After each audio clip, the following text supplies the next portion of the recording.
A partir de agora, para o mundo inteiro, pela TV Meio, a emissora que mais cresce no país, começa mais uma edição semanal 43 do programa Pode Cá Liberados, hoje com Leila do Vôlei, uma entrevista exclusiva com o medalhista de prata nas Olimpíadas de Paris, de Sobradinho para o mundo, uma história linda a seguir.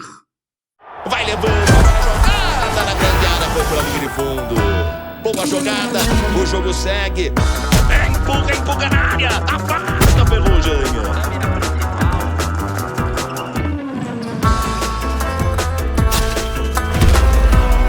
O armador faz a pose abraçando o mal. Aí, boa bola! Linda bandeja de Sandoval. Gol da Superbet, todo mundo pode ser super. Abra sua conta e ganhe super bônus. Superbet, seja super. Pode Cá Liberados. Oferecimento Superbet, seja super.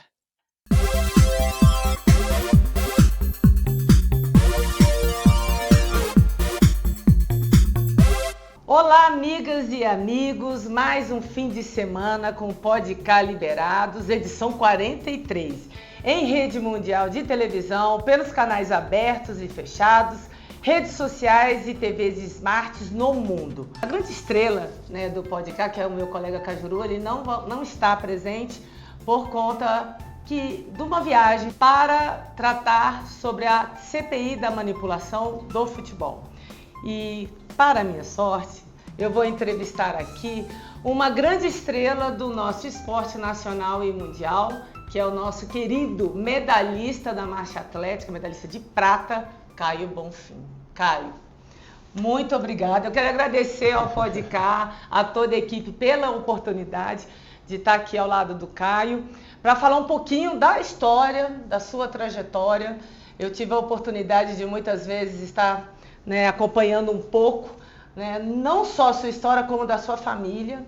E eu queria que você falasse um pouquinho para todos nós aqui que acompanham o Pode Cá sobre a sua trajetória, porque você é de uma família de atletas. A sua mãe foi uma atleta da marcha atlética, que foi a Janete Bonfim, o seu pai, o técnico João Sena, e você cresceu nesse ambiente. Como é que foi o começo dessa tua trajetória, até porque você também foi jogador de futebol?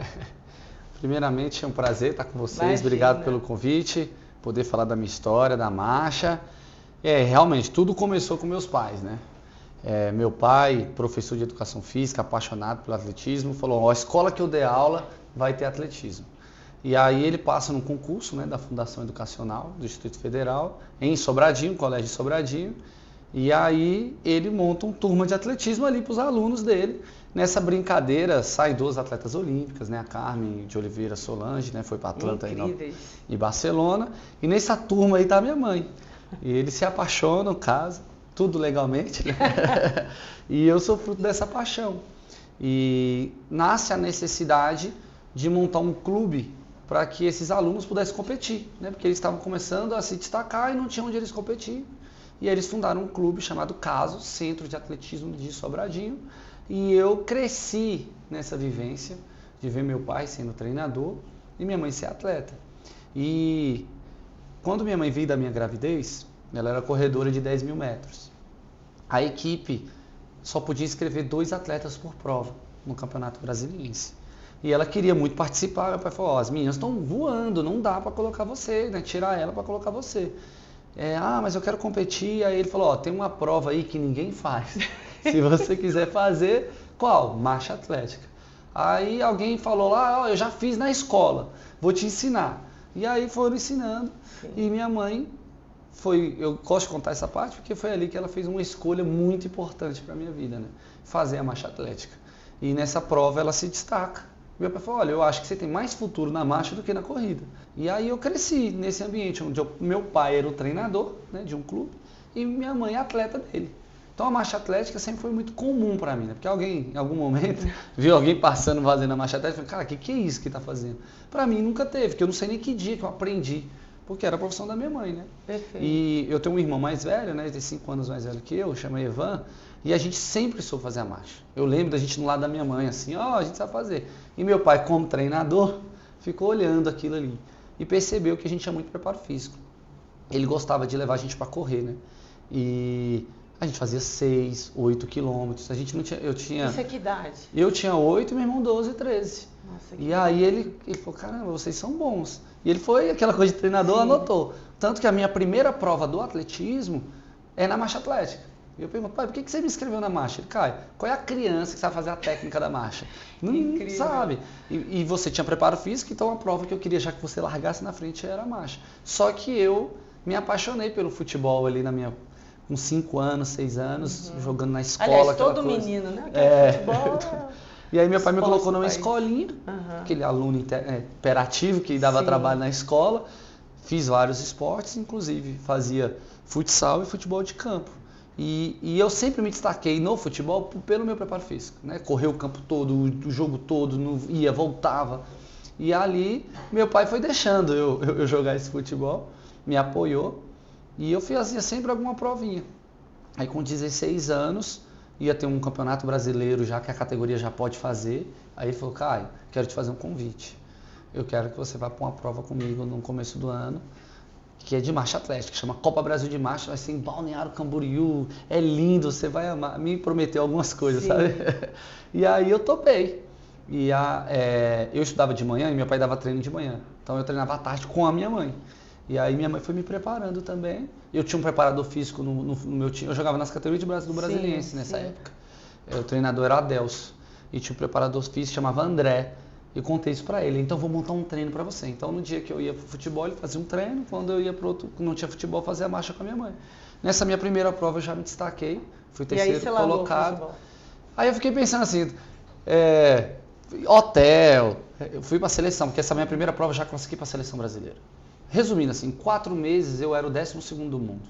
Aí eu falei, cara, eu tô lutando para ser reserva do Brasiliense e agora eu sou da seleção brasileira de marcha. E você tinha quantos anos quando você 16 anos. Que incrível, que carreira. Anos. E você no início, né, enfim, na tua trajetória, você teve problemas, né? Você nasceu com as pernas arqueadas, que você passou por cirurgias. Esse processo também foi muito desafiador para você. Já iniciar antes de tudo isso e se tornar o atleta que você se tornou. Esse processo, como é que foi também? Esse processo, assim, com 1 ano e 2 meses eu comecei a andar. Com 1 ano e 3 meses minhas pernas já estavam tortas. É uma síndrome chamada síndrome de Blount, escreve Blount, né? Certo. Esse T é mudo, mas é a forma de escrever. Ela, quando você está crescendo, não é simultâneo que os 2 lados vão crescendo, sabe? Tem no meu caso teve um descompasso. Quando estava crescendo uma parte da perna, a outra ficou paralisada ali naquele momentinho e foi arqueando. Entendi. E aí eu tive que... Meus pais foram para vários ortopedistas, né? Caímos aí no Sara Kubitschek, referência, né? Referência. E aí o doutor falou, você resolver isso aí, tem que quebrar a tíbia e a fíbula. E aí a gente corta em diagonal, ele vai crescer reto. E eles tinham medo de que ia entortar de novo, porque eu ia crescer, ia ter aquele descompasso, as pernas iam arquear. E eu poderia fazer mais de uma cirurgia, mas graças a Deus eu só fiz uma cirurgia. E aí você falou dessa parte de superação, eu nem tenho muita lembrança, né? Meus pais contam assim que eu não chorava, né? Que eu só gemia assim, mas era muito forte. Tanto que quando colocou o gesso, eles achavam que eu não ia andar. E eu riscava o chão que eles tiveram que botar uma palmilha embaixo. E aí eu falo que essa superação é dos meus pais, né? Porque eu sou treinado pelos meus pais, né? Assim, hoje, minha mãe, depois que ela aposentou, também virou minha treinadora. É meu primeiro contato com os treinadores pais, né? Porque era aquela galera que apoiou. Porque, por exemplo, eu falei pra você que eu, com 5 anos eu já estava jogando futebol. Nunca tive um trauma, Caio, cuidado com as suas pernas, né? Sim, o cara vai... Porque eles sempre me trataram muito normal, como aquele que ia conseguir superar tudo isso. Tanto que o médico não acreditava que eu poderia ser um atleta. Ele, cara, se ele andar normal, já é legal, fiquem felizes. Minha mãe, não, esse menino tem futuro e tal. Ela tinha essa fé. Então ali já foi uma participação nossa, né? Desse time, né? Com esse trabalho dessa superação dessa síndrome, né? Pois é, no início do programa eu não tive a oportunidade, mas eu estava lendo o currículo aqui do Caio e é impressionante, né? Para que todos vocês saibam, o Caio é daqui de Brasília, é de Sobradinho, e o Caio, ele, para quem conhece a história do Caio, ele é medalhista em mundiais, né? Em 2017, 2023, é o primeiro medalhista olímpico da marcha dos 20 quilômetros, mas o Caio sempre ficou em Brasília, especificamente em Sobradinho, com todas as dificuldades. Assim, por que você, né, sabendo que não é um esporte tradicional no Brasil, a marcha atlética, sabendo de todas as dificuldades, se já é difícil o esporte para quem joga vôlei, para quem, né, está iniciando no vôlei, no futebol, em outras modalidades, a gente sabe que o atletismo não é fácil, mais ainda a marcha atlética. Por que você insistiu e continuou em Brasília treinando? Foi um conselho da minha mãe, porque essa carreira toda que ela teve, multicampeã brasileira, ela fazia parte de um clube de São Paulo. E ela falava, Caio, lá em São Paulo as pessoas não me reconhecem porque eu sou de Brasília, porque ela continuou treinando e representando São Paulo. E quando eu chego em Brasília, eles também não me reconhecem porque o meu clube é de São Paulo. Então, se você puder lutar um pouquinho e ficar em Brasília, vai valer a pena, porque aí você vai ter uma identidade junto com a cidade. E aí eles vão começar a ver a marcha e associar. E eu acho que é uma chance de você ter visibilidade, porque eu não tinha espaço. A marcha atlética já era invisível e, se representando outro estado, eu não tinha representatividade. E aí foi esse conselho que eu tive. E meu pai lutou muito, assim, né? Eu lembro que a Kathleen saiu de Brasília. E aí ele fez uma carta para o governador da época. Não deixa o Caio ser uma Kathleen, porque eu tenho certeza que ela gostaria de estar aqui, mas ela quer estar onde tem a melhor estrutura, porque ela é muito boa, né? E ela quer mostrar o potencial dela. E o Caio também. Mas eu queria que ele ficasse em Brasília. E ali, na época, eu tive contato com o secretário de esporte, né? Sim. E que na casa era o Júlio César. E a gente foi batendo na porta, ó, me ajuda o Caio a ficar em Brasília, e eu preciso do apoio de vocês. E foi aí nascendo esse apoio da cidade, que valeu a pena, né? Então, assim, junto com a Secretaria de Esporte, Bolsa Atleta, com o Pet Brasil, e mais o Caso, que é o clube que meus pais fundaram lá, somando isso, foi o meu clube. Perfeito. Então, por isso que eu consegui ficar em Brasília, era um conselho da minha mãe, porque a gente teve muito convite. Aquela equipe que minha mãe ficou, a gente teve muito convite. Só que, pra mim, eu queria ser de Brasília mesmo. Então, hoje, com a medalha olímpica, poder falar, e aí você vê as pessoas assim, eu conheço há muito tempo, a gente já acompanhando, isso é muito mais legal, né? Porque eu pude ter uma identidade com a cidade. Total. Então, foi essa escolha que nós fizemos, e por conta do clube, eu não quis sair. Porque a gente foi conseguindo alguns apoios pro clube, que se eu saísse, perdia. Perfeito. E eu ficava assim, financeiramente ia ser melhor para mim, individualmente falando, mas o clube perderia. Então eu sempre estava dividido o projeto com a minha carreira. Pois é, e falando um pouquinho disso, dessa tua opção, até porque eu fui atleta e o caminho natural, até porque Brasília tem muita vocação para construir os atletas, né? Formação dos atletas. Você é formado em educação física, seus pais são técnicos hoje e tem o projeto, o Caso. Queria que você falasse um pouquinho do projeto, que é meio que um trabalho dos seus pais e que hoje você também é uma referência para aqueles jovens de Sobradinho, de toda a região. Como é que tem sido para você e para esses jovens depois da medalha? Eu sempre fui apaixonado por esse projeto, né? E é por isso que eu queria ficar nele. Eu queria ser do mesmo clube, do começo ao fim. O esporte individual me dá esse privilégio, né? Se fosse coletivo, eu estaria já em outro lugar. E ali eu sempre amei o projeto. E com o trabalho dos meus pais, né? Porque eu cresci com meu pai botando. Naquela época podia, hoje é mais difícil, ele não faz mais isso. Mas botava 10 meninos dentro do carro e eu falei, pai, o seu carro não dura. Por causa desses meninos, não, mas eu tenho que... Eu falei, mas você tem que deixar eles irem até o treino, você não pode ficar buscando em casa. E ele falava, Caio, ele não sabe que ele é um grande campeão. Então quem acredita sou eu, tenho que acreditar até o dia que ele for acreditar, e aí ele vai poder ir. Porque eu falava, como eu vim do futebol, a gente vê sempre as histórias, o cara pegava 2 ônibus, 3 ônibus para ir para o treino. E aí ele falou, não, eu preciso. E hoje a gente faz o trabalho desse clube que virou um projeto social, né? Porque meu pai tinha aquele pensamento do alto rendimento, e depois ele foi mudando para o trabalho social. E claro que hoje ele quer formar campeão, mas formou muito mais cidadãos do que campeões. Certamente. E aí hoje a gente tem alguns núcleos, né, ali na área norte, mais, né, de Brasília, Sobradinho, temos uma comunidade chamada Dorothy, ali perto da Nova Colina, que a gente tem um trabalho.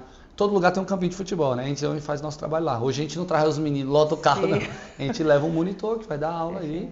Temos outro no Denox. E hoje a gente chegou a ter 300 crianças. 300? 300 crianças. Então, assim, hoje, com essa medalha, é uma forma de eu também retribuir, né, e fazer dela um legado, eu acho que esse primeiro passo é esse projeto. Porque nosso sonho sempre foi dar oportunidade, né? Dar oportunidade para que esses jovens conheçam através do esporte como a gente viveu, descobrir. Né? Às vezes ele não vai ser um grande atleta, mas ele vai levar referência para o resto da vida dele de atleta, né? Sobre disciplina, determinação, respeito às regras, autoridade. E aí tira aquele momento de vulnerabilidade que eles têm, né? E vai ocupando o espaço que o esporte dá, porque tem que descansar, a mãe vai ter treino forte, vai ter que dormir mais cedo. Então esse exemplo é referência. Né? Na verdade você é isso. E assim, para mim é muito difícil, foi talvez uma das coisas mais desafiantes, porque eu era o filho do treinador e da treinadora, do presidente do clube. Eu falo para ele, eu preciso de uma semana para criar uma rebelião aqui, é só eu não obedecer nada e criar meu método, sei lá. Então eu tinha que ser o melhor, tinha que ser o primeiro, né? Quem cumpriu o treino? O filho, porque não tinha essa desculpa, você não vai encontrar lá no projeto, eu não fiz porque o Caio também não fez, entendeu? Perfeito. O Caio foi o que fez mais, tava quente, mas pro Caio não tava quente, entendeu? Porque eu tinha que ser o cara que dedicava. Então, é um projeto de família que a gente ama. Tanto que quando a gente vai conversar, por exemplo, sobre patrocínio, eu sempre coloco o projeto. Porque é uma extensão minha, né? De ver o trabalho dos meus pais, cresci com isso e sou apaixonado também por esse projeto. E certamente vai dar continuidade. Certamente.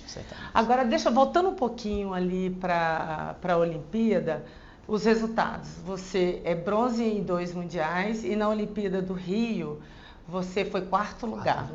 O que mudou, né, desses resultados de 2017 até 2023 para a medalha de prata em Paris? O que você fez de diferente? O que você acha que foi aquela virada de chave? Eu treinei muito para a Olimpíada de Tóquio. Foi a Olimpíada que eu cheguei mais preparado, talvez. E aí a gente descobre o duro, que é o alto rendimento, né? Que nem sempre vai ser o suficiente, né? Seus adversários foram melhores. E eu sempre, desde que eu passei a linha de chegada ali, Leila, do Rio 2016, eu falava assim, Deus, será que eu vou ter uma nova chance de chegar tão perto de uma medalha olímpica? E eu achei que seria em Tóquio. E ali muito difícil, foi muito difícil para mim, o ano pré-olímpico é importante para a marcha atlética. Sim. E pra gente brasileiro foi muito sofrido. O ano olímpico eu não pude competir. Pandemia, né? Pandemia, eu só fiz uma prova internacional, que foi no Equador. Tive que chegar 14 dias antes, ficar de quarentena. Imagina, 14 dias lá. Preso. Eles tinha um ônibus pra gente treinar e voltar de manhãzinha. Depois ficava o dia todo lá parado. Fui bem pra caramba, foi a minha melhor marca. Mas você não foi testado. Imagina um time que vai jogar uma final, sei lá, de Libertadores, e não se testou durante o ano. Não sabe nem qual é o esquema. Era isso que aconteceu comigo na Olimpíada. Quando eu chego assim, as 3 primeiras voltas eram outro ritmo que eu, treinando sozinho, não era a mesma coisa quando você vai se testando para a prova. E ali foi muito frustrante para mim, aquele 13º lugar em Tóquio. Eu acho que ali foi a virada de chave.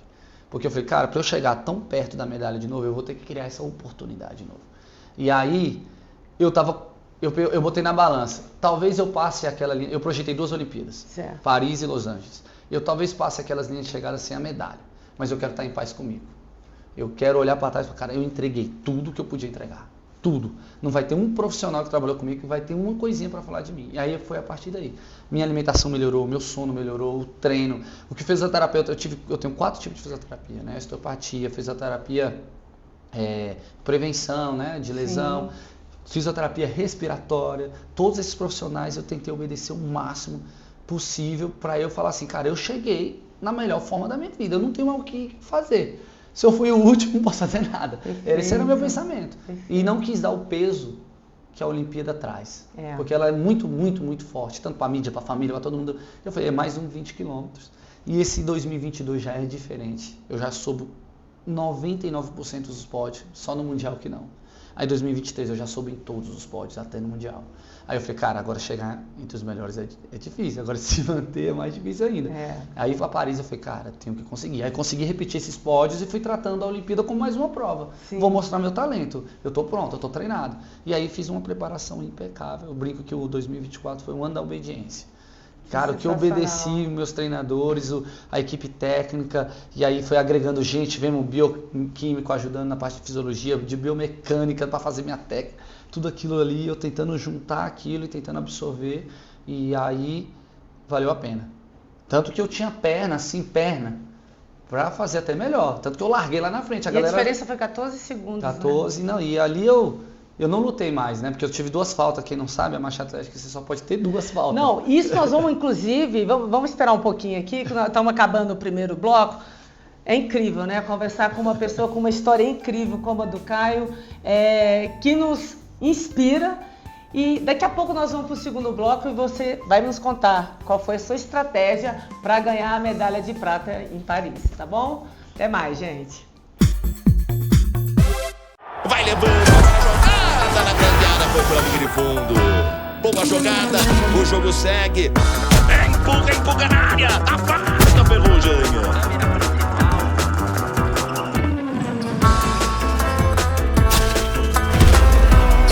O armador faz a concentração do mal. Aí, boa bola! Linda bandeja de Sandoval. Numa Superbet, todo mundo pode ser super. Abra sua conta e ganhe super bônus. Superbet, seja super. O que por 20 anos não passou de promessa, hoje é uma realidade no estado que dá certo. Uma saúde de qualidade e mais perto de todos os goianos. Goiás agora tem um atendimento regionalizado que virou exemplo para o Brasil. Aumento no número de consultas, queda nas filas de espera para cirurgias eletivas, 8 novos hospitais, incluindo a recém-inaugurada Unidade de Águas Lindas, 6 policlínicas e aumento recorde no número de transplantes de órgãos e tecidos. E se o presente já é uma realidade, o futuro é mais esperança, com a construção do Cora, o maior hospital público de combate ao câncer. Sabemos que ainda há muito a fazer, mas a verdade é que a saúde em Goiás avançou em 5 anos, o que antes só ficava na promessa. Governo de Goiás, o estado que dá certo e que tem o melhor governo do Brasil. Pode cá liberados. Oferecimento Superbet, seja super.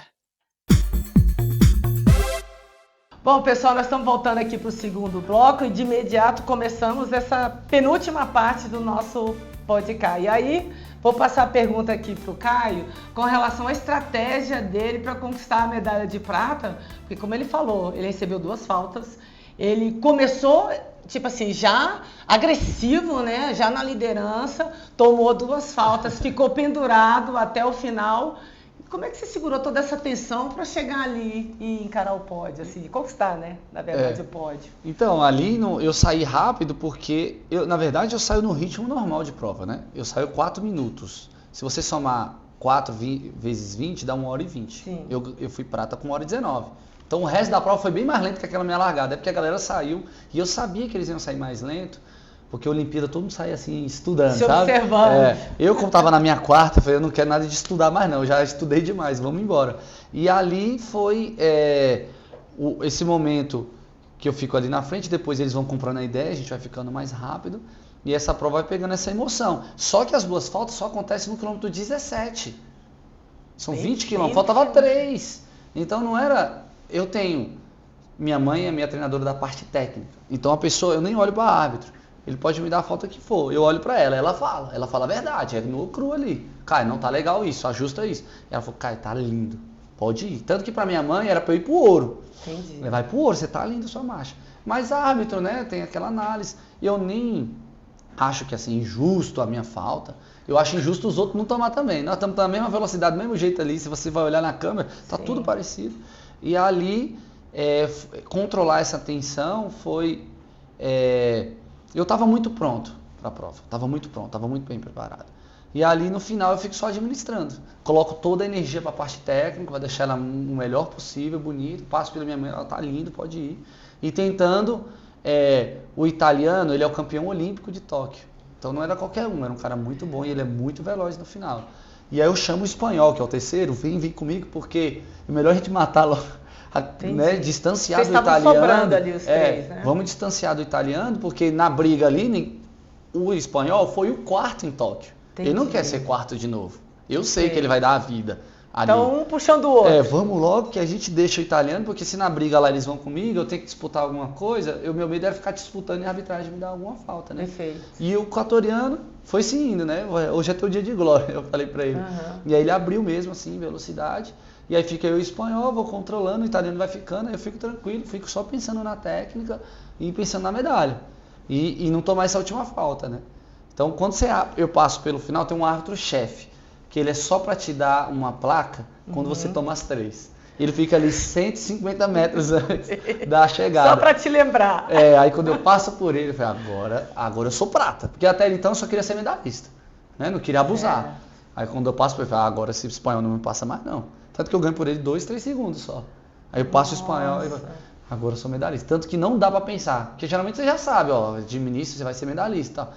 Eu só penso nisso depois da linha de chegada. Eu fui administrando, foi esse pensamento. Agora, vamos lá. Eu lembro que quando eu ganhei as minhas 2 medalhas de bronze, eu tive um pensamento ali no pódio, lembrei de toda a trajetória. O que você pensou naquele momento que colocaram a medalha de prata no seu peito? Quais os pensamentos que vieram para o Caio naquele momento? Eu tinha, não é superstição, mas eu não gostava, tipo assim, quando passava um atleta que estava com a medalha, eu não queria pegar na medalha, não tocava. Quer ver? Não. Um dia eu vou tocar na minha. Era uma coisa minha mesmo. Nunca contei isso pra ninguém na época. E aí, então toda vez que eu encontrava o Vanderlei, Cordeirinho nos eventos do atletismo, olha que a medalha, eu falei, não tocava. Dizem que ele tinha esse costume também. Aí quando for a minha eu toco. E ali quando eu toco pela primeira vez, aí passa um filme muito forte. Eu olhando assim, aí o cara tirou a foto, né? Que eles sabem tirar um momento. Eu consegui ser medalhista olímpico. E aí eu lembrei, é curioso, porque assim, é um fato. Eu lembrei que em uma feira de ciência da escola, nossa turma ficou com o tema Olimpíada, era um ano olímpico, 2004, né, de Atenas. Sim. A gente ficou com o tema Olimpíada e a gente teve que fazer na feira de ciência, todo aquele negócio sobre Olimpíada, fazer os anéis olímpicos e tal. Eu lembro de pedir para o meu pai encontrar alguém que tinha tocha, para nosso stand ter uma tocha olímpica. E eu fiquei pensando, cara, se meus filhos foram fazer uma feira de ciência, eu tenho uma medalha olímpica para levar. Foi a primeira coisa que eu lembrei, não sei porquê. Porque o meu primeiro contato com a Olimpíada mesmo, de pertencer, foi aquela feira de ciência. Então, caramba, eu sou medalhista. Aí eu lembro o Caio, da 6ª série. Aquele menino, lembra, caramba, você chegou numa medalha olímpica. E aí a ficha vai caindo e depois é só emoção. Até hoje, às vezes eu tô tomando banho e eu lembro, caramba, eu sou medalhista. E você olímpica. sempre olha para a medalha assim? Como é que é isso, né? Assim, ainda está naquela fase de admirar, de olhar, Porque assim, depois que você ganha, né, parece que as pessoas esquecem, né, todo o processo, né? Mas não é bem assim, né? Porque tá vindo agora um novo período na tua vida, né? Estamos finalizando aí certamente um calendário, porque não finalizou o ano, como você falou.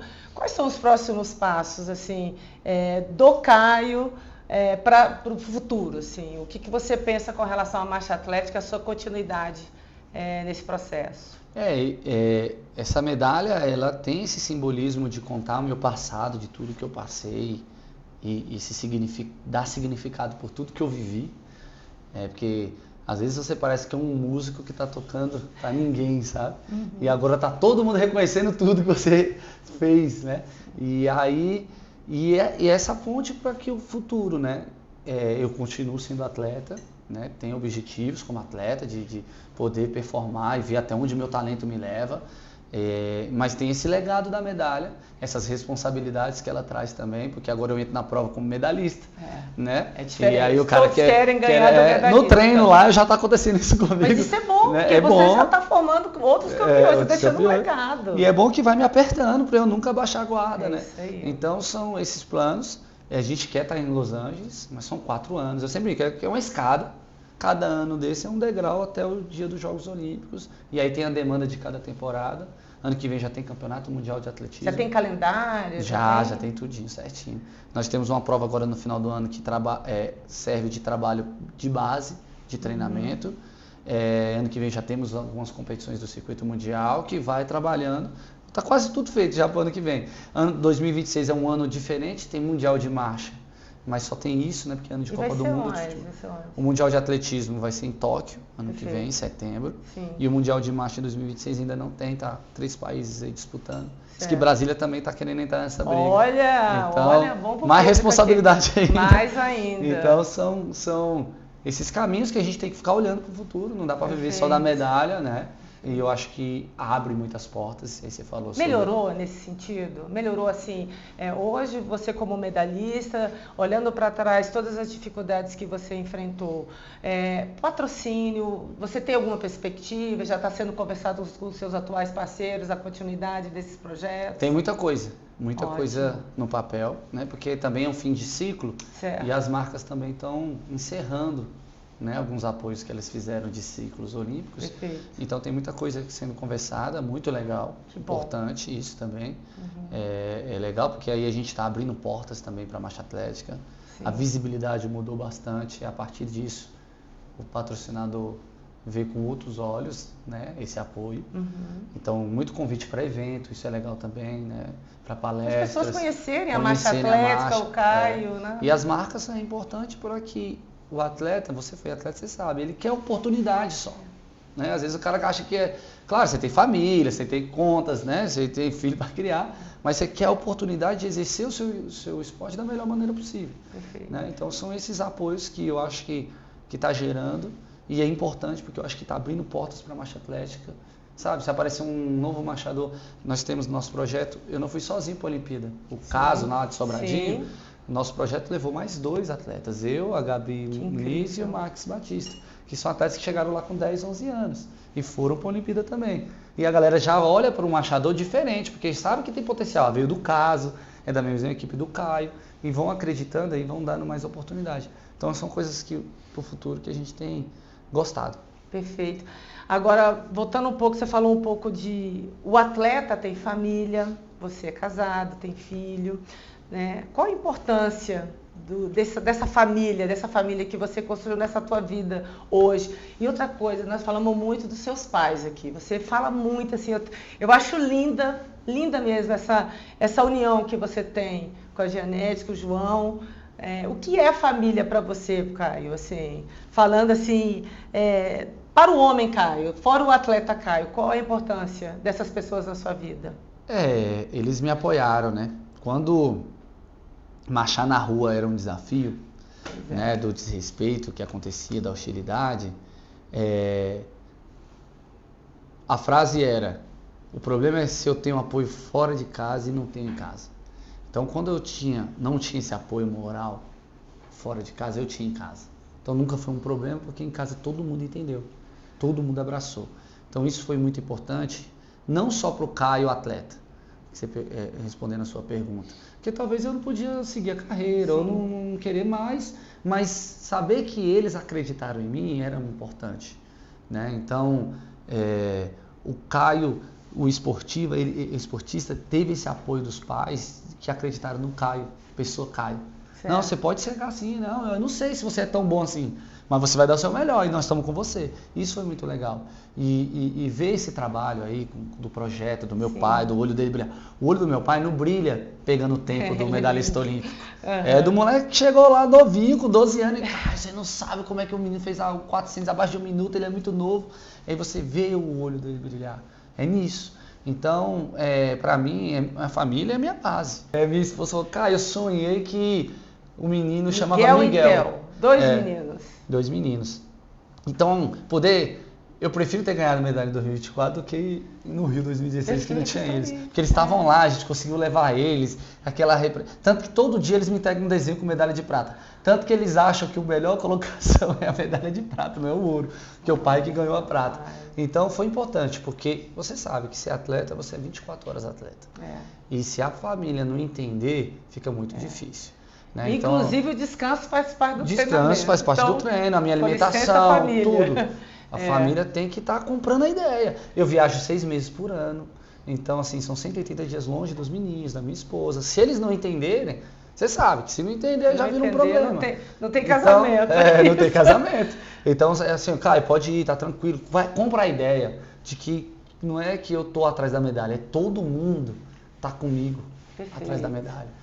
Meu esporte é individual, mas o que gente eu levei, né, de coletivo ali, aquele trabalho coletivo, né, de nutricionista, dos profissionais, da família, todo mundo comprou a ideia.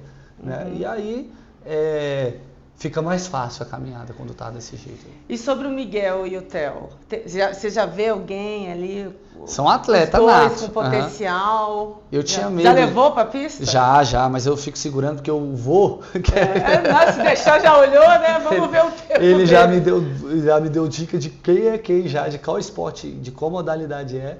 E eu deixo essa vivência, né, esportiva, que já é nossa, é natural, que isso vai já influenciar. Né? E eu tenho medo de estar cobrando, porque onde ele entrar, o pai é medalhista, né? E qualquer resultado que ele fizer, seu pai foi melhor. Então eu quero deixar bem natural, mas de energia você já entende que eles são aqueles meninos 220, sabe? Sim. Que gostam mesmo. Tanto que faz judô, natação, futsal. Eu tenho um menino em casa, eu sei como é que é. A gente realmente tem que colocar para fazer tudo. E a gente começa a se identificar neles, né? Eu falei, será que eu dei tanto trabalho assim para minha mãe e para o meu pai? E na verdade é a mesma coisa, na verdade.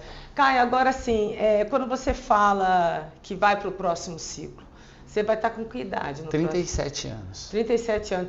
Para a marcha atlética, isso influencia a idade? É melhor, né, ter uma certa maturidade, inclusive física? Então, esse 33 aqui que é muito bom.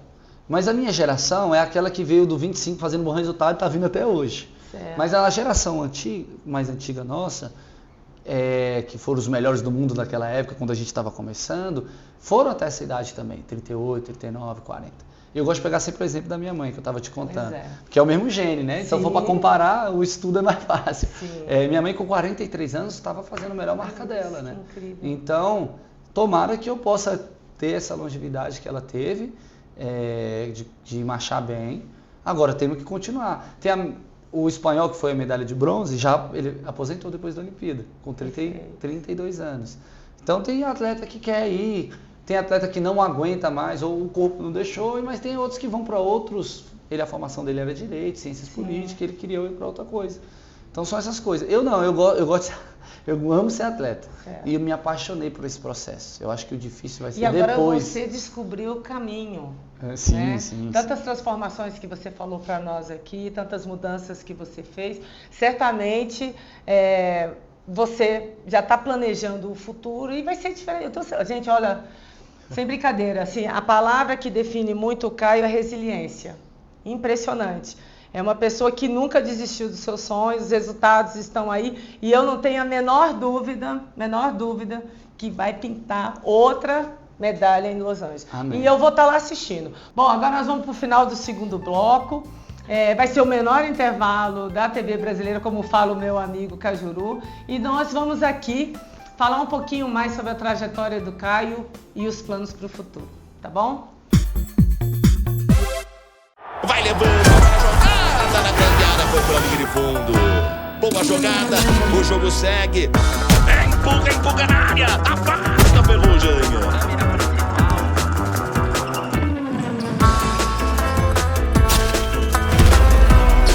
O armador faz a pose braçadonal. Aí, boa bola! Linda bandeja de Sandoval.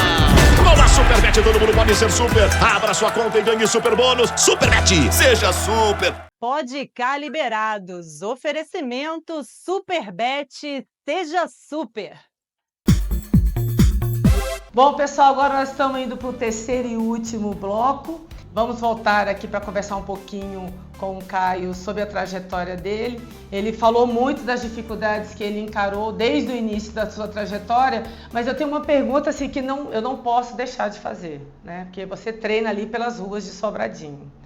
E você também treina no Agostinho Lima, que é o estádio aqui de Sobradinho. A gente sabe que ali carece de infraestrutura, de uma pista melhor. Nós estamos falando hoje de um medalhista olímpico, prata, e que é um dever. Não estou aqui falando que é um dever apenas do Estado, mas eu acho que você é um patrimônio para nós hoje do Distrito Federal de Brasília. Como é que é para você? O que você espera em termos de infraestrutura agora, iniciando esse novo ciclo para Los Angeles em 2028? Porque é um desafio, né, Caio? Desafio, não estou sim. querendo te colocar aí em maus lençóis, não. Mas eu acho importante que você, como atleta, você fale um pouquinho, porque a gente sabe que não é Brasília, não é Sobradinho, não é Agostinho Lima, é o Brasil, de um modo geral, carece de infraestrutura esportiva. É um assunto complexo, né? Porque é de políticas públicas, né? Mas eu tenho que ser o mais sincero possível.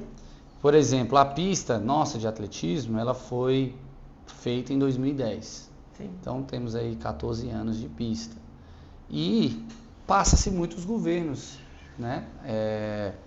Através desse momento. Então em algum momento ali faltou manutenção e teve algumas trocas de administração daquela pista, né? Era da administração regional, depois foi para o Secretaria de Esporte. E aí quando vem a pista lá, o medalhista olímpico olha as condições que ele treina. Só que seria covardia da minha parte, naquele momento ali, que o pessoal perguntasse, e eu descesse, essa pista não presta, onde eu treinei e tal. Mas na verdade a Secretaria de Esporte, hoje, que administra a pista, é uma parceira que me apoiou a vida inteira e que pegou, desde 2022 para cá, uma nova gestão. Pepino, na verdade, um pepino histórico. Isso. Para reformar, não é barato. Milhões. Beleza. Se reforma, eu não tinha pista para treinar. Então eu ia ficar 2 anos sem a Olimpíada, porque ela demora tudo. Então ali foi um acordo também de que a gente podia treinar ali, né, nas condições que tinha, porque era melhor que nada, e depois a gente ia poder ajustar algumas coisas. Né? Sempre foi prometido, Caio, a gente vai conseguir, tá, mas se a gente conseguir agora, tem problema. Então, seria ali leviano assim da minha parte, chegar ali no final e falar, olha a condição. Então, eu acho que a discussão não é nem desse imediatismo. Eu falando agora como uma pessoa, né, que gosta do esporte. A discussão tinha que ser mais ampla nesse contexto de estrutura, para que não chegue nesse ponto para a gente apontar o dedo, tanto da comunidade, né, quanto da parte que cuida disso. Né? Porque aí 4 anos um governo fez, no outro entrou outro que não apoiava isso, a pista ficou lá, e a gente tinha que ter uma identidade tanto da fiscalização da população que vota, né, quanto quem está ali, de não ter um sistema que, independente de quem vai entrar, quem gosta de jogar vôlei vai ter a quadra dele. Quem pratica o basquete vai ter a quadra dele. Quem vai fazer o atletismo vai ter a pista dele. E aí não ficar pingando. Né? Esse foi o maior problema. Então, agora, levando para um lado de atleta, eu tinha 2 realidades. Ou eu me vitimava, poxa, a pista não está no ideal, eu não consigo, está maçando aqui na minha perna o tempo todo para fazer a volta. Ou eu faço acontecer com o que eu tenho. Né? E a maior prova é que eu consegui a medalha com ela.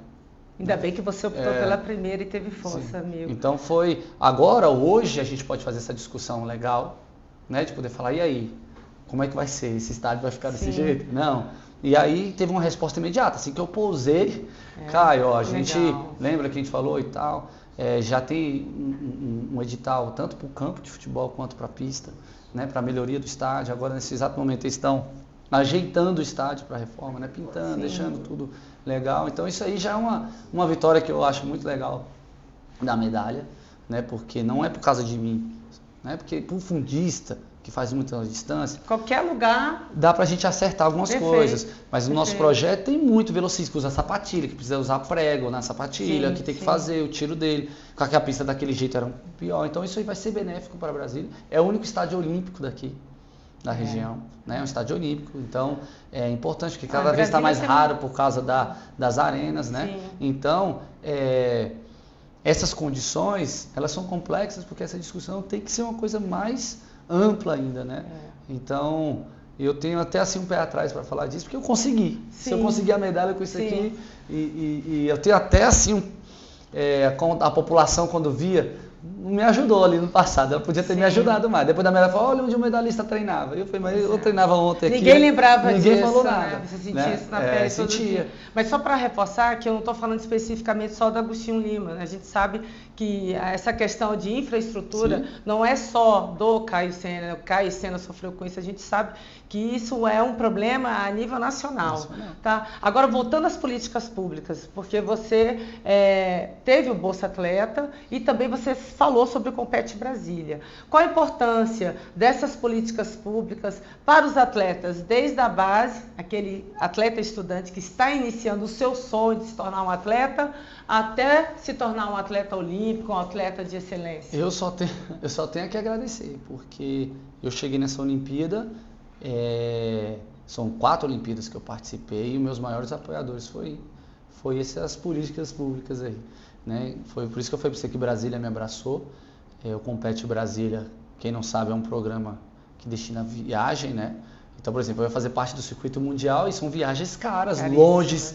É porque tem a viagem, a hospedagem, a alimentação, o custo é muito alto. Não, e eu fui campeão ano passado e prata 2022, com passagens dadas pelo Compete Brasília. Eu fiz o índice para os Jogos Olímpicos com a passagem do Compete Brasília. Então, me deu essa oportunidade. Bolsa Atleta de Brasília é uma das melhores do Brasil. Né? Então, é muito legal a gente poder falar disso. Né? Nossa. Claro, eu tive o apoio, a Caixa sempre foi uma apoiadora nossa, do atletismo brasileiro, do nosso projeto. E eu não estou falando assim, é porque eu caí medalhista em Mundial, ou já ganhei medalha em Jogos Pan-Americanos, é mais fácil ele pedir. No nosso projeto, do caso, muitas daquelas crianças e adolescentes que estão no alto rendimento já ganharam passagem com apoio. Então são coisas que me levaram assim para essas carreiras, assim, de carreira, foi a Bolsa Atleta, Compete, aí tem a Bolsa Atleta do Governo Federal, né, tem esses apoios governamentais que foram fundamentais para mim. E sim, não é demagogia não. Se você olhar aí, você vai achar. Sim. Se você olhar, você vai achar que foi... eu sou das Forças Armadas também, foi outra que me chamou para me dar um apoio, para me dar estrutura, lugar para treinar, né? Então foram esses pilares, né? Ministério do Esporte, e Governo de Brasília. Caio? A confederação é muito boa. Certo. Muito boa. Com o Vlamir, né? Sim, com o Vlamir. Tem alguns programas lá dentro. Certo. Né? Eles têm um que chama... Falando da Confederação de Atletismo, viu, pessoal? Desculpa. Cara, para chegar na medalha olímpica tem que estar todo mundo ajudando. Eu sei que talvez chegou alguém que não conseguiu a medalha sem esse apoio. Mas eu não posso falar de Paris 2024 sem ter o apoio do Comitê Olímpico Brasileiro e da Confederação Brasileira de Atletismo, Ministério do Esporte e o Governo do Distrito Federal e a Caixa. São esses 5 pilares, né, junto com as Forças Armadas, onde me deu toda essa estrutura. Né? Na verdade, são esses 6 pilares que me levaram até os Jogos Olímpicos, atrás dessa medalha. Perfeito. Você falou que você ouviu muitas piadinhas na rua quando você treinava, né? E tem uma frase que você fala que tá até aqui, ó, não é brincadeira de rebolar, que a marcha atlética não é uma brincadeira de rebolar. Você pode falar um pouquinho pra gente o que foi o impacto disso tudo na tua vida, essas brincadeiras? Isso de alguma forma te afetou emocionalmente? Então, para contar... Porque eu sinto que você às vezes fala assim com uma tristeza, né, cara? Claro que foi superada, né? Mas... sim, sabe qual é o problema, né? É você estar lá segunda-feira, na planilha, tá 22 quilômetros. Você tá no quilômetro 15 do sol de Brasília, lutando contra você mesmo e passa um carro te xingando. Aí você tem que lidar ainda com o cara, sabe? Com a pessoa, sabe? Quando não é jogando o carro e tal. Qual é o problema? Jogaram o carro? Já, você pula pro meio-fio, vai para casa, vai trabalhar. Então são essas frases, eu só conto essas partes, são as que dá para contar. O maior problema foi o seguinte, eu cresci com minha mãe contando, imagina a machadora na década de 90 com um shortinho fazendo machadora na rua. Com 10 anos, meu pai me chamou para fazer uma prova e a gente foi treinar. E nesse dia eu fui muito xingado. Com 10 anos, você nem entende o que está acontecendo. Uma criança. Eu só lembro dele, vamos treinar? Não quero mais. Pai, agora que só quero jogar futebol. Quando com 16 anos que eu chego em casa e falo, pai, mãe, eu quero virar um machador. Gostei, quero trocar o futebol para marcha atlética. Naquele dia, era a escolha que eu fiz. Porque quando eu sentei comigo mesmo ali para analisar ser jogador, lembra que eu falei para você, tô lutando para ser reserva do Brasiliense? Eu falei, cara, mas tem um xingamento, você tá pronto? Eu falei, tô pronto. Então, aquele dia que eu topei fazer a marcha, foi o dia que eu topei ser xingado. E não sem problema. Então, você talvez... eu sempre treinei, até o Rio 2016, foram 9 anos de carreira. Não teve um dia, não estou mentindo, não teve um dia que eu não fui xingado. Não teve um dia. E era legal porque alguém vai treinar junto com a gente, aí eu via, né? E via. E eu nunca respondi, porque minha mãe é da outra filosofia, ela já xingava o cara de volta. Ela é ótima. Ela não foi criação dela isso, foi porque aquele dia eu escolhi, ó, onde eu tô indo. E até eu conversava com meu pai, falei, pai, como é que a gente muda isso? Aí ele contou uma história curiosa, que você vai se identificar porque você jogou vôlei, né? Ele falou, cara, a geração de prata, antes era a mesma coisa. Eu ia dar aula no colégio, nenhum menino queria fazer vôlei porque sofria esse mesmo preconceito. Quando aquela garotada ganha aquela medalha de prata, e eu não sei nem onde dar aula de vôlei, eu tive que dar mais bimestres de vôlei porque quebrou isso aí. O brasileiro gosta de resultado. E não é resultadinho não é porque é um brasileiro, você tem que ter uma medalha olímpica. E é tão legal que quando eu ganho a prata, falei, pai, chegou a nossa geração de prata. Porque aí depois vem a geração de ouro, depois vem vocês destruindo tudo, e a geração masculina e feminina ganhando ouros aí, olímpico também. Espero poder lá na frente falar que a Marcha Atlética teve uma medalhista de ouro, né? Que passou por essa geração. Então, esse preconceito, que é mais de respeito, né? Que eu brinco que o brasileiro é eterna quinta série, né? Então, com aquela criatividade dele. Eu sei que é do humor do brasileiro, né? Tem uma dificuldade, ver um cara rir de alguém, é legal. Mas isso, todo dia... É um machismo, né? Tem um lado machista também. Tem um lado machista. E era assim, no nosso projeto, treinava todo mundo dentro da pista. Ninguém queria ir pra rua. No dia que era ir pra rua, a gente falava que era teste de fogo. Então, quantas pessoas boas estavam ficando pelo caminho, pelo preconceito do cara que não entende que é um outro esporte. Que a medalha de prata da marcha vale a mesma medalha de prata de qualquer outra prova, né? Perfeito. Então, esse preconceito, depois do Rio, em Brasília, porque na entrevista na Zona Mista do Rio de Janeiro, quando acaba a Olimpíada, eu falo isso. Eu lembro. Não tem um dia que eu não fui xingado nesses 9 anos. Eu estava falando de Sobradinho e estava falando de Brasília, que é Parque da Cidade e Sobradinho, um dos lugares que eu treino. Depois não. Eu brinco até que eu sempre falo isso, alguém já deve ter ouvido isso. O som da buzina mudou depois do Rio 2016. Porque era um pé e um palavrão, sabe? E agora é um pam pam, vamos lá, campeão. E parou. Sobradinho, assim, não sei se eu mudei a cultura, né? É muito forte falar isso, mudei a cultura da minha sociedade. Mas pelo menos o respeito ali eu tive. Eu não lembro, aí é verdade também, eu não lembro de ser xingado depois do Rio 2016. Então é uma medalha que eu falo que eu tenho, que não está na prateleira. Parabéns, né? Então em Brasília, eles compraram essa ideia. Poxa, vocês estão xingando? Teve uma vez que eu joguei uma garrafa de água, e aí meu pai e minha mãe, quando estão hidratando, eles vão lá e catam, né? Eles se entregam, você vai bebendo e joga no chão. Um cara passou, não joga lixo no chão, não. E a galera do parque ouviu. A galera do parque quis ir atrás do cara. Eu falei, não, ele não tá me xingando, não. Achei que ele tava te fazendo piada sobre sua marcha. Eu falei, não, ele tava achando que eu joguei isso aqui no chão. Aí eu falei, mudou alguma coisa aqui, mãe, porque tô até defendendo a gente. Então são coisas que foi construída junto, que foi bem legal também. Certamente o seu exemplo vai ajudar muito as futuras gerações. Outros marchadores certamente não vão passar por tudo que você passou. Rapidamente, eu sei que nós estamos indo para o último bloco, a equipe aqui está me cobrando essa questão, mas eu gostaria de te perguntar só uma questão. O futuro da marcha atlética, nós temos o Caio, que certamente vai lutar por uma vaga na próxima Olimpíada. Você pode me citar nomes, Sim, assim, quem você claro. já enxerga que possa estar em Los Angeles, o futuro da marcha atlética no Brasil? A Gabriela Muniz, que foi comigo para a Olimpíada de Paris, tanto que a maioria das reportagens que nós fizemos, o pessoal falava de Los Angeles para ela. Eu falei, não, é agora. Ela só tem 20, ela vai fazer 23 agora, ela é sub-23. Foi 5 vezes campeã brasileira sub-23. Se você só consegue ser 5 vezes campeão sub-23, se tu foi campeão antes de ser 2 vezes. Perfeito. Então mostra, né? Porque a marcha, Potencial, ela, como é uma né? prova longa, demora um pouquinho a mostrar. Não tem aquele cara com 19 anos já fazendo. Acontece, mas ela é crescente. O Max, que está com 29 anos, então o próximo ciclo olímpico dele aqui de Brasília. Tem o Lucas Mazo, que foi para a Olimpíada de Tóquio, está vindo um trabalho. Tem o Matheus, que é lá de Santa Catarina. Sim. Aí temos a Viviane, que é do Rio de Janeiro. Aí você está vendo que vão vários estados, né? A Érica, que está já no final de carreira, que é de Recife, mora no Equador. Mas o mais legal, Leila, é que não tinha nos JEBs e nos Jogos da Juventude marcha atlética. Foi uma conquista junta nossa, o Comitê Olímpico e a Confederação lutou para que tivesse isso. E aí a gente vê as provas lotadas. Então tem nomes que eu nem sei te dizer. Chega lá, tem 30 meninos na prova da marcha, um sucesso. Incrível, E você sabe que é só cara. dar oportunidade. Sim. Nos Jogos da Juventude do ano passado, teve um menino chamado Davi do Espírito Santo que ganhou. E esse ano eu já vi ele na Copa Brasil. E aí ele foi campeão também. Aí você já vê que ele é diferente. Perfeito. Então é legal porque não é só do que chegou no Caio. Tem outras pessoas que estão ali e tá tendo essa...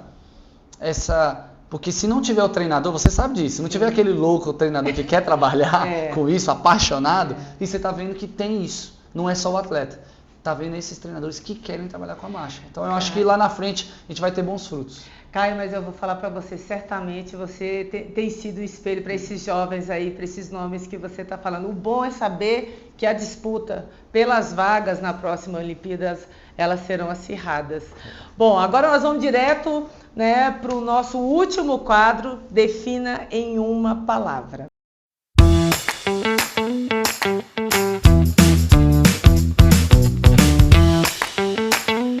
Olha esse aqui, olha isso! Tava no bolso aqui, desculpa, eu podia ter ajudado também.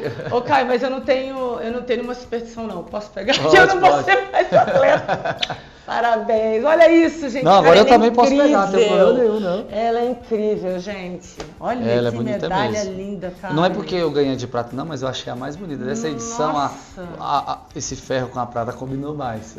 Gente, sensacional, ó.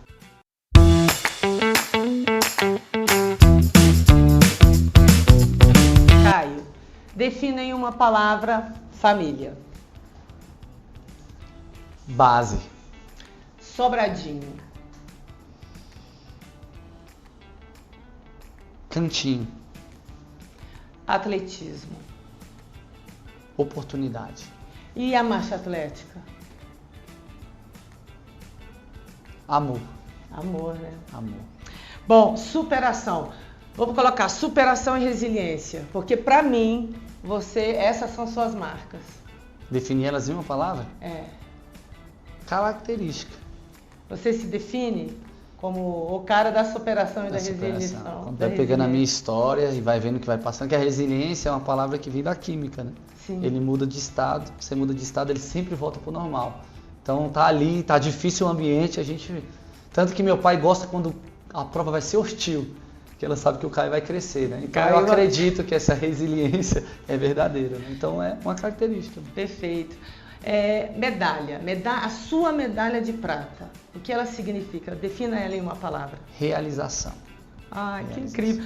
Olha só, eu tenho várias palavras aqui para perguntar para você, mas eu acho assim que a gente teve uma entrevista tão bacana, gente, que nós vamos finalizar essa entrevista, esse podcast, já agradecendo ao Cajuru, a toda a equipe aqui do podcast, por essa oportunidade. Obviamente eu nunca vou chegar aos pés do meu irmão Cajuru, mas tentei substituí-lo da melhor forma possível. Eu quero agora que você defina o homem Caio Bonfim. Ixi, isso é difícil, hein? Sonhador. Nós falamos das duas palavras, superação e resiliência, mas me defina o que é o atleta Caio Bonfim. Persistente. Ai, persistente. gente. Eu não gosto de desistir ali. Às vezes eu tô perdendo, que a gente perde, né? Mas eu tô ali, se ele vacilar. Cara, você se não vacilar, é eu ainda tô pronto, cara. Cara, você não é campeão à toa, não. Eu já era muito fã e é um orgulho pra mim, enquanto brasiliense, né? Candanga, ter um cara como uma referência do Caio Bonfim, né? Não só do Caio, da família Bonfim. É uma família que a gente deve muito ao esporte de Brasília, o atletismo nacional, a marcha atlética nacional, deve muito a esse cara aqui e a família dele. Vou deixar aí, se você quiser falar mais alguma coisa, se despedir da galera, eu agradeço já de imediato a todos vocês pela participação e deixa a despedida aqui pro meu amigo Caio. Eu quero agradecer a oportunidade, ao podcast, pela gentileza de chamar, poder contar um pouco da minha história. E já pedi desculpa pro Cajuru não estar aqui, né? Porque é o Cajuru que tinha que estar aqui. Não, legal poder fazer parte disso, agradecer. A Leila é uma parceira nossa, né? Quem não sabe, ela foi secretária de esporte aqui do DF e eu lembro da gente ir lá na sala dela, falava, eu preciso de ajuda, me ajuda. Quando eu fui quarto na Olimpíada, lembra? E quando você ganhou, cara, eu fiquei louca atrás do Caio na Vila Olímpica, mas, cara, eu fiquei muito feliz, Caio. Muito feliz, parabéns. É legal, porque a gente poder contar a história com quem construiu. E aí eu lembro que em 2017 eu vou e ganhei a medalha no Mundial, que foi muito legal. Com todo aquele apoio, ajuda sua. Você acreditou em mim mesmo, confiou. Isso é bacana, é uma parceira nossa, né, do nosso projeto. Foi um prazer estar aqui com vocês, muito obrigado de coração mesmo, que a gente possa falar sobre o esporte, debater, construir, é sobre isso. Eu acho que aqui a gente pode falar de vários temas que às vezes é delicado, mas a gente conseguiu falar com muito humor também. Então, obrigado por essa oportunidade de a gente poder também dar visibilidade à marcha atlética e voz. Você é a marcha atlética. Beijo, galera. Até a próxima.